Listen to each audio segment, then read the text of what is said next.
اور اب مدنی خبروں کی تفصیل۔ شیخ طریقت امیر اہل سنت دامت برکاتہم العالیہ نے جشن آزادی کی رات مدنی مذاکرے میں مدنی پھولوں سے نوازا۔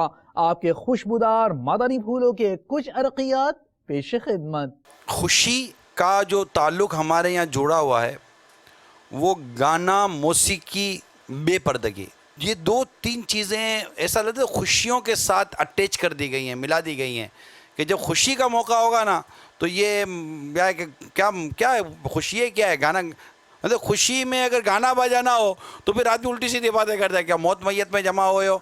تو خوشی کا ان تمام چیزوں سے کیا تعلق ہے، یہ ایک تصور ایک مسلمان، امید ہے کہ اسلام و دین کی بات سمجھے گا کہ یہ ایک کیسی غلط فہمی مسلمان کے ذہن میں پیدا ہوئی ہے، اس کو دور کرنے کی اگر کچھ کوشش کی جائے۔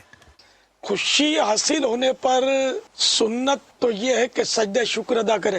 امام اعظم ابو حنیفہ رحمۃ اللہ تعالی علیہ کے نزدیک یہ کہ دو نفل پڑے شکرانے کے، خوشی حاصل ہونے کی صورت میں صدقہ و خیرات بھی کیا جا سکتا ہے۔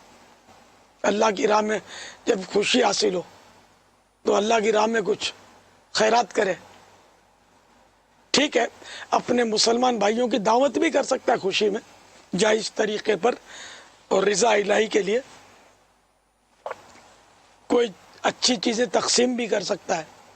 تو خوشی ہو یا غم، مسلمان جو ہے نا وہ اپنے رب کا بندہ ہے، اور بندہ ہے، پابند ہے اس کے احکام کا۔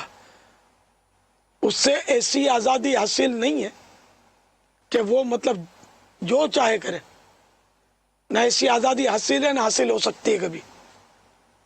اللہ اور رسول نے جن جن کاموں کی اجازت دی وہ اسی دائرے میں رہ کر وہ خوشی کا اظہار کر سکتا ہے، اسی دائرے میں رہ کر وہ غم کا اظہار کر سکتا ہے۔ تو اب یہ کہ مسلمانوں نے اپنے آپ کو ایسا بعد مسلمانوں نے آزاد کروا لیا ہے، اور یہاں تک شیطان ان کی زبان سے اگلواتا ہے کہ یار خوشی میں سب چلتا ہے۔ ان کو یہ پتہ نہیں ہوتا کہ سب نہیں چلتا، صرف اللہ اور رسول کا حکم چلتا ہے۔